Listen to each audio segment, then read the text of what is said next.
oser en fait. Oser, Je pense qu'il ne faut pas se mettre de limites, il faut oser faire les choses. Et je pense que la France, on a un pays, je pense que les gens sont capables de faire beaucoup de choses, mais on se bride en fait. Et je pense qu'il faut aller au-delà de ces limites. Moi c'est Ugor Tsingui, dit Huggy pour les intimes. J'ai 38 ans et je suis né à Kinshasa, donc je suis un petit blédard, mais je suis arrivé très jeune en France, j'avais 4 ans. Et sinon, à part ça, je vis sur Londres depuis 10 ans à peu près. Et j'ai comme fonction responsable informatique à la City à Londres. Je m'appelle Benjamin Malambuyuka, j'ai 32 ans. Je viens de Créteil, je suis né à Créteil, j'habite à Créteil. J'ai fait des études en informatique. Donc je suis passionné de sport, de foot, d'histoire, de géopolitique, de géographie. Et voilà. Wow, le football, ouais, je l'ai depuis très jeune en fait. J'ai joué au foot, j'ai joué pour Montreuil. Donc en plus j'étais gardien de but. Donc c'est un peu un poste un peu spécial et à la fois c'est un poste très difficile. Les gens des fois se rendent pas compte, mais être gardien de but c'est très très très dur. Donc voilà, j'ai joué quelques années à l'ESDM de Montreuil. Voilà, juste pour le fun. Hein. Le foot c'est plus le fun, jamais voulu être pro, juste pour le plaisir. Mes premiers souvenirs, c'est l'Euro 96 en Angleterre. J'étais parti avec mes frères et sœurs chez ED. On avait vu des ballons de cet Euro-là, de cette compétition-là, qui se passait en Angleterre. J'ai des souvenirs de la finale Allemagne-République tchèque. Des joueurs comme Jurgen Klinsmann, Pavel Nedved et Karel Poborski. J'ai une mémoire de Karel Poborski justement de 96. Donc c'est des choses qui m'ont vraiment marqué. Alors, il y a plusieurs événements. On va dire, ça va froisser certains Parisiens, mais la victoire de Marseille en Ligue des Champions, j'étais petit, mais ouais, j'ai vu qu'il y a quand même un truc derrière, tu vois, comme avec le Français qui a gagné quelque chose, j'ai vu l'effervescence. J'ai été petit, mais j'ai vu, ouais, ça avait touché comme le pays, quoi. Après, bah, tu as tout ce qui est l'aventure du PSG dans les années 90, l'ère Canal+.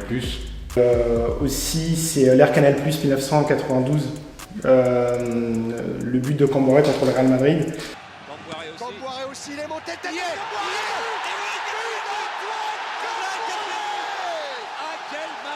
C'est extraordinaire. C'est Camboire qui vient mettre la tête. Camboire. Avec le titre de champion de France lors de la saison 93-94. Voilà, et l'Euro 96 et la Coupe du Monde 98. Vraiment, ça c'était l'apothéose.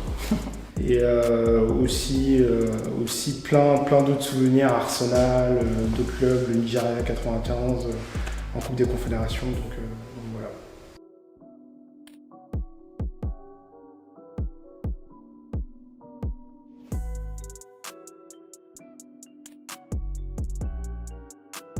Notre façon pour la collection, elle est vue de manière assez naturelle en fait.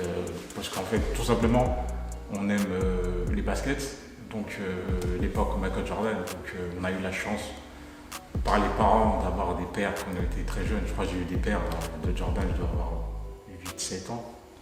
Donc c'est resté cette culture NBA, Michael Jordan de l'époque-là, qui n'est jamais partie en fait. Pour moi, personnellement, je pense pour Benjamin, c'est à peu près pareil. C'est à peu près pareil. Après, comme je suis un peu plus jeune, ouais. c'est plus l'époque, on va dire, des Air Max 95, les Triax, etc. Après, fin des années 90, les Air Max Plus, tout ce qui est TN. Mes sœurs aussi en achetant, on allait chez Foot Locker avec mon père, chez Made in Sport, etc.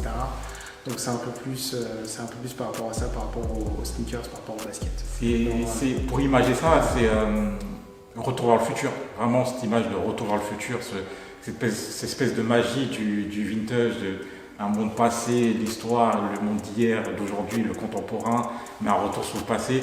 Vraiment, si tu vas voir une image, c'est le retour vers le futur en fait. Et avec le temps, c'est resté cette culture-là en fait du vintage. Donc avec le temps, on avait des trucs qu'on achetait, soit qu'on gardait, parce que moi je conserve beaucoup de choses par nature. À part les mamans qui viennent quand t'es pas là, elles prennent et jettent parce qu'elles trouvent que ça sert à rien, mais par nature, on a une nature de conserver beaucoup de choses et avec le temps, on s'est rendu compte qu'on avait pas mal de choses d'époque en fait. Et c'est vrai que... Ouais, par rapport à des multimarques, après il y avait les Reebok Pump. Après nous on est un peu plus la team Nike on va dire. Ouais. plus Nike Vintage, Nike Premier, tout ce qui est collection, comme je l'ai dit tout à l'heure, par rapport au Triax, etc., par rapport au TN, par rapport au TN. BW aussi, les Big Windows. Les Air Max 3, les Triax, les TN. Toute cette culture 90 de chez Nike, ça m'a inspiré. Et vraiment les films aussi, comme j'ai dit, Retour vers le futur, tout ça. Donc, les blancs ne savent pas sauter, Woody Harrelson et Wesley Snipes. Plein de films de cette culture-là aussi. Spike Lee. Spike Lee, ouais. Spike Lee, regardez la veste. Ouais, on a vu la veste. De 1992. Ouais. Urban Jungle, Tim Hardaway. I'm Spike. It's my house. And these are my air raid sneakers. Tim Hardaway's gonna show us how to shoot when the wind's up. I got skills. It's ugly, but deadly. You ran a movie. Do the right thing. Jungle Fever. She's gonna have it. School days. Voilà, NBA.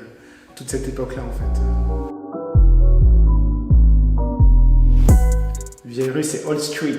C'est Old Street. Derrière le nom, en fait, c'est comme j'habite sur Londres, en fait, c'est le nom du quartier où j'habite, en fait. Donc c'est un quartier assez vivant et tout. Donc le nom, il m'est venu comme ça naturellement et c'était en adéquation avec ce qu'on fait le vintage, donc une vieille rue, quelque chose d'ancien, une rue qui te fait penser à quelque chose d'hier, en fait. Donc l'amalgame de tout ça et c'est devenu vieille rue, quoi. Avec le vintage, etc. Ouais. Ça a fait une concordance des mots, on a fait des jeux de mots, etc. Donc c'est ce qui a fait old, vieux, vieille, la rue, street, vieille rue.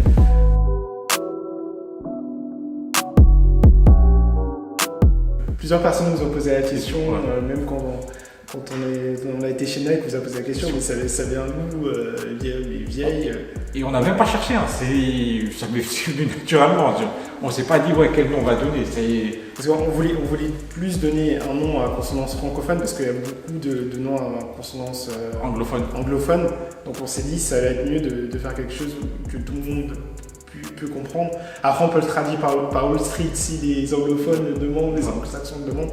Nous c'est plus, on peut traduire de cette manière-là, mais c'est en rapport avec le vintage, avec le rétro, avec la passion de l'histoire et de la conservation. Des produits. Des produits, des vêtements. On aime vraiment le vêtement, et on s'arrête pas au foot. Si on est dans le lifestyle, dans la basket, vraiment c'est le produit, le vêtement, l'histoire que raconte le produit. C'est ce qui est important. On est au-delà de, je vais dire le mot, la hype. C'est vraiment le vêtement en soi, en fait. Et je pense que c'est ce qui nous caractérise vraiment. Il m'a appelé un jour, là on peut, la semaine prochaine ou en 3 semaines, si t'es chaud, là on peut aller chez Nike. J'ai dit c'est une blague. Non, vas-y, je suis sérieux.